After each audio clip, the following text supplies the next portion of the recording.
I'm going to get on to this one. This is very disturbing, obviously, but it is very important to talk about it. Our Prime Minister, Imran Khan, who is very well traveled, has seen the whole world, and he's confident that women in Pakistan are respected far more than any other Western country. And also, he believes that women who wear short, revealing, immodest clothes, they attract rapists. So that's the kind of narrative he goes by, and obviously it comes directly from the Quran. There is no two ways about it. It's not like, oh, these guys are making it up. Any liberal Muslims who see problem with that, they should see problem with the Quran. This is Surah Azab, chapter 33, verse 59. It says, "O Prophet, enjoin your wives and daughters and the believing women to draw a part of their outer coverings around them. It is likelier that they will be recognized and not molested." So Quran itself says, like you're going to get molested. Like if you go out, you're going to get molested. So how many people are there going to? And any society, you can look at it, how the so-called intellectuals behave. If you want to call these guys intellectuals, they're religious scholars, muftis, clerics.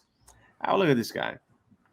This guy, his name is. So anyway, so Thana पीर दहाई की हदूद में मदरसा तूबी ज़ियाउल बनात के मौलम मुफ्ती Shah Nawaz Ahmed. So his name is Mufti Shah Nawaz Ahmed. He had been raping a 16-year-old female student in his own madrasa. 16-year-old female student. So she was sent there to him so she could learn the get some religious education, but instead she ended up getting raped by this guy. That's just one mufti, and this is an actual FIR, so it's been reported. Okay, that's not it. These are, I think I should have a separate segment where Islamic scholars behaving badly. Another one. This time, another imam of a mosque, he raped a 13-year-old mentally what's the word? A disabled mentally girl. Challenged. Yeah, mentally challenged, disabled. Well, yeah, I think disabled is not a right word either now, so I got to be careful. Mentally challenged girl, 13 years old. She was raped by this imam of the mosque inside the mosque. First one, in a madrasa where she went to get some religious education. Second one, disabled girl gets raped by the imam of a mosque inside of a mosque. Okay, what about this one? A tuk-tuk driver, he rapes his passenger and her daughter in broad daylight. This is not shocking. The shocking part is that he was arrested previously, not once, but twice on rape charges, but he was released.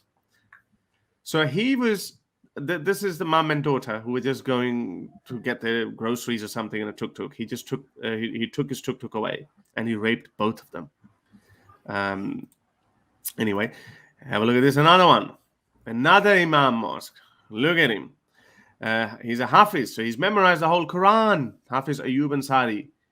He raped a 4-year-old girl, and he'd been raping her daily. And he's been arrested in Thanabad. So this is it. So these are the clerics. It's not over. There's another video. I'm not gonna. It's in Urdu, so I'm not gonna be able to play that. Christian girl. I'll play a little bit for those who can actually understand Urdu. I think it will help them a little bit, but I wouldn't play all of it. Have a listen to this.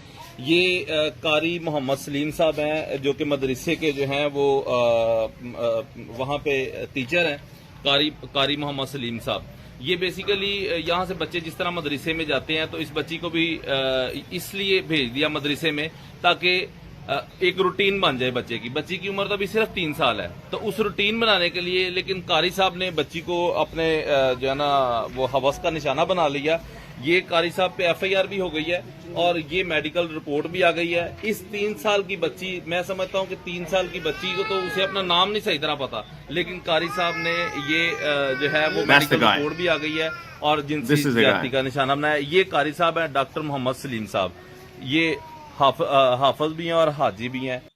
So this Kari as well. So these, which we don't know, we don't work it out. So these parents were Christian, and they sent their 3-year-old daughter to the madrasa. I don't know why. We can't really work it out why was she sent to that. But he thought, well, 3-year-old Christian girl, and he raped her as well. So that's the guy you saw. So all of these guys were just your actual religious scholars, the Maulvis, Imam Muftis, Imam Mosque. But that's not it. That's not where it ends. Have a look at this. You guys have a sports section in your newspaper. You have a business section. You have entertainment section. But only in Pakistan, you have a separate page for rapes. Have a look at this one. Sangla Hill. A mother of 2 kept getting gang raped for 14 days. For 14 days, she kept getting gang raped. Faisalabad, 15-year-old girl, her fiance brought his friends and gang raped a 15-year-old girl. Another one in Rawalpindi, close to Islamabad, the landlord raped a 15-year-old tenant, and he kept doing it over a long period of time. Another woman, she was asked to come for a job interview. When she got there, she ended up getting raped. This one, I think we just spoke about earlier, this Imam Mosque, he raped this girl, a 6-year-old girl who was mentally challenged. He raped her inside of a mosque. Another one, a 13-year-old boy was also raped by some other person. So these are happening on daily basis, and I think something like, I think Sultan Salatin quoted that the number is going up to like 10 rapes a day. But my point is, a lot of these are children. So are these children wearing revealing clothes as well? I mean, Imran Khan says that a lot about revealing clothes. That attracts these kind of rapes. How do you see this? I mean, it's obviously very disturbing. But another point that I think one of our patrons made, she was like, what's going to happen to these kids? I mean, when they grow up, we know how these kind of scars and trauma remains forever. What's going to happen to these kids when they grow up? What kind of a traumatic life are they going to live? Living in a third world country where first, forget about giving therapy, they actually blame the victim.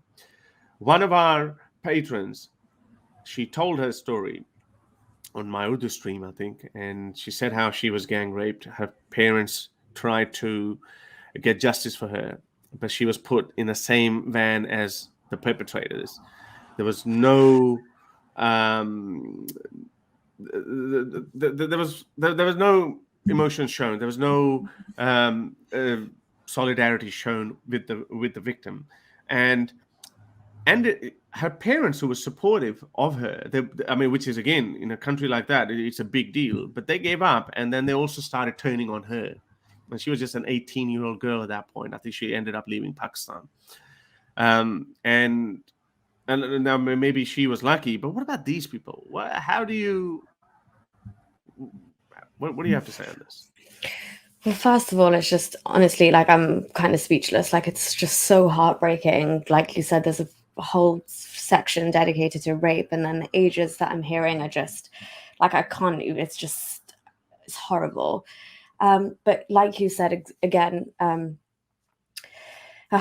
just because, like, the number of madrasas, for example, we have in Pakistan, so the amount that these things are going to happen is just way too skewed anyway. So can you imagine, like, if this is happening to 3-year-olds, 6-year-olds, and children, like you said, in a third world country where I doubt they're ever going to get access to therapy or truly be able to understand or make peace with what happened, or ever get justice. In fact, it will be turned on. I don't know how you can turn around and blame a 3-year-old or a 6-year-old or anything, by the way. Like, that's just beyond my capacity. I don't know how.